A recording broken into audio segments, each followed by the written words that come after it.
প্রিয় উপস্থিতি হাজিরিন, হযরত জিবরাইল আমিনকে আল্লাহ বললেন, জিবরিল, বান্দা কি পরিমাণে খাবার খাবে তুমি লিখে দাও।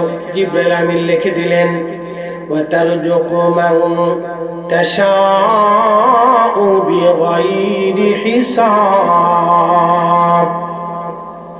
রব্বুল আলামিন বললেন, আমি যাকে খুশি তাকে রিজিকের দৌলত বানায়, মালিক বানায় দেই, যাকে খুশি তাকে রিজিক খানা খাওয়াই। আহা, জিবরাইলকে আল্লাহ বলেন, জিবরাইল আর একটা জিনিস লিখে দাও। সে কি পরিমাণে ইজ্জতওয়ালা হবে, জিবরাইল আমার বান্দার জন্য তুমি লিখে দাও। এই জন্য আল্লাহ বললেন, কুলিল্লাহুম্মা মালিকাল মুলকি তুতিল মুলকা মান তাশা। হুজুর আপনি বলে দেন, মুলকের মালিক আমি আল্লাহ, আমি যাকে খুশি তাকে রাজত্ব দিয়ে থাকি, যার কাছ থেকে খুশি আমি রাজত্ব ছিনাই নেই। এই জন্য রাজত্ব চলে গেলেও বেজার হওয়ার কিছু নাই, আবার রাজত্ব আসলে বেশি খুশি হওয়ার কিছু নাই। কারণ রব্বে কারিমের দরজা যতদিন পর্যন্ত নির্দিষ্ট থাকবে ততদিন পর্যন্ত ক্ষমতার স্বাদ আস্বাদন করতে পারবেন।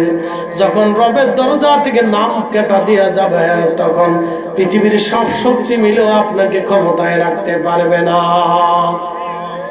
পারবে না। বন্টন করে দুনিয়ার কারো হাতে নেই। যদি দুনিয়ার হাতে, মানুষের হাতে ক্ষমতা থাকতো তাহলে চেঙ্গিস খানের রাজত্ব স্থায়ী হতো, হালাকু খানের রাজত্ব স্থায়ী হতো, উসমানীয় সাম্রাজ্যের রাজত্ব চিরস্থায়ী হতো। রোমান এম্পায়ার 7000 বছর পৃথিবী শাসন করলো, তাহলে তারা কিয়ামত পর্যন্ত শাসন করত।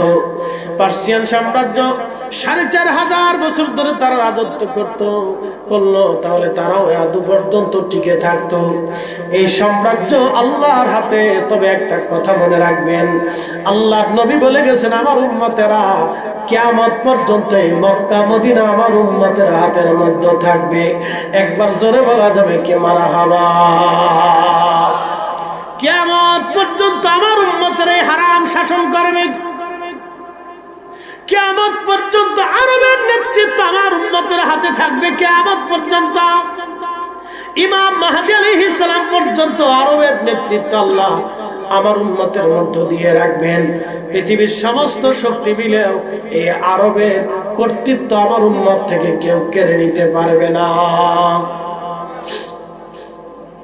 ভালো করে শুনে যাবেন উপস্থিতি। রব্বুল আলামিনের পরে জিবরাইলকে বললেন, জিবরাইল 4 নম্বর জিনিসটা লিখে দাও, আমার বান্দা জান্নাতি নাকি জাহান্নামী তুমি লিখে দাও। এই জন্য আল্লাহ রাসূল বলেন, উম্মত, মৃত্যুর আগে এমনও বান্দা আছে যারা গুনাহ করে করে জাহান্নামী হয়ে যায়, আবার কিছু বান্দা আছে মরণের আগে তওবা করে ভালো হয়ে নামাজি হয়ে তারপরে আল্লাহ ওয়ালা হয়ে কবরে চলে যায়। ঠিক কি না? কিছু মানুষ আছে দেখবেন শেষ জীবনে এসে এত তওবা করে ভালো হইয়া আল্লাহর জিকিরে ফিকিরে ইবাদত করে আল্লাহর কাছে মাফসুস হইয়া ক্ষমা টমা নিয়ে তারপরে কবরে চলে যায়। আবার কিছু মানুষ আছে সারা জীবন ভালো কাজ করছে, হঠাৎ শেষ জীবনে এসে গুন্ডা হয়ে যায়, পথভ্রষ্ট হয়ে যাইয়া অকাম কুকাম কইরা ওই অশ্লীলতা কইরা তারপরে জাহান্নামের দিকে চলে যায়।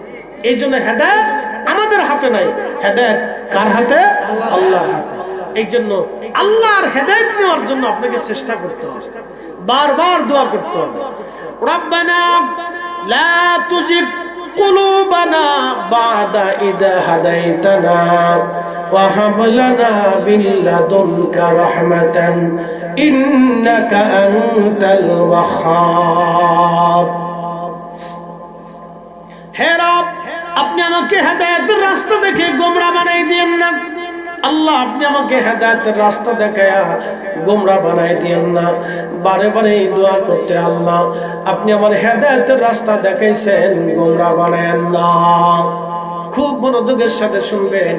এই 4টে জিনিস মায়ের রেহেমে রুহু আসার পরে আমার আল্লাহ বাধ্যতামূলক করে দেন। এই জন্য যতই পারাপারি করেন, সুদ খান আর ঘুষ খান, যত অর্থ আপনি রুটি রুজি করেন না কেন, আল্লাহর নির্দিষ্ট সীমার বাহিরে খেতে পারবেন না। ঠিক কিনা? আল্লাহর নির্দিষ্ট সীমার আর বাহিরে খাওয়ার সুযোগ নাই। এই জন্য বাদ বাকি যা অতিরিক্ত রুটি রুজি করবে, সুদে, অন্যায় অপরাধে, অন্যের হক সম্পদ মাইরে দিয়ে এটা সন্তানদের জন্য রেখে দিয়ে কিয়ামতের ময়দানে নিজে বাটাম চালান খাবে, বেহুদে মার খাবে, একবারে মাখা পিটুনি খাবে। ওই পিটুনি আপনাদের কেউ ফিরাইতে পারবে না, ছেলেও পারবে না, মেয়েও পারবে না। কিয়ামতের ময়দানে আল্লাহ ডাক দিবে, এ বান্দা তুমি উত্তম বিচার পাইছো, এবার জাহান্নামে চলে যাও। তো বান্দা বলবে, ইয়া রাব্বি, আপনি তো রহমান, আপনি তো রহিম, আল্লাহ আমি তো জাহান্নামে চলে যেতেছি। আল্লাহ আমি যে সুদ ঘুষ খাইছিলাম, অন্যায় করছিলাম, অন্যের জমি মারছিলাম, আমি আমার সন্তানের জন্য, সুখের জন্য, স্ত্রী পুত্র পরিজনদের জন্য এগুলি করছিলাম। আল্লাহ আপনি যদি একটু রুখসুদ দেন, একটু যদি সুযোগ টুযোগ দেন, তাহলে আমি আমার সন্তানদের কাছে একটু ডাইকে ডেকে জিজ্ঞেস করি, ওরা কিছু যদি আমার গুনাহ টোনা নিয়ে আমার একটু কমায় টমায় দেয়, তাহলে আশা করি আল্লাহ আপনি আমার একটু দয়া করেন।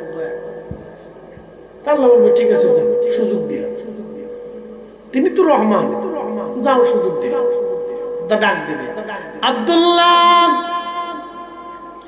আব্দুল করিমের বেটা আব্দুল্লাহ, মানাই কান্দি, বাংলাদেশের মানাই কান্দি, সোনার গাঁ আসে তো দৌড়ে গেছে, ইয়া রাব্বি আপনি দেখেছেন, হ্যাঁ বান্দা তোমার আব্বা তোমাকে তলব করেছে। ডেকে দেওয়া হলো, বাবা সেই দিন চোখের পানি ছেড়ে দেবে, বলবে বেটারে তোর সুখের জন্য সুদ খাইছিলাম, ঘুষ খাইছিলাম, অন্যায় করে টাকা পয়সা রুটি রুজি করছিলাম, বেটারে অনেক গুনাহ জমা হয়ে গেছে, আজকে ফয়সালা হয়েছে আমি জাহান্নামে চলে যাচ্ছি। ছেলে আমার, কিছু গুনাহগুলি তুমি যদি তোমার জিম্মায় নিয়ে নাও, তাহলে আমার গুনার বোঝাটা হালকা হয়ে যাবে। ছেলেরে আজকে কিছু গুনাহ নিয়ে যাও। কি মনে হয়? জোরে বলেন, আসতে কইেন না, জোরে বলেন। একটু প্যারালাইসিস হোক না, তলি বুঝবেন ছেলে কি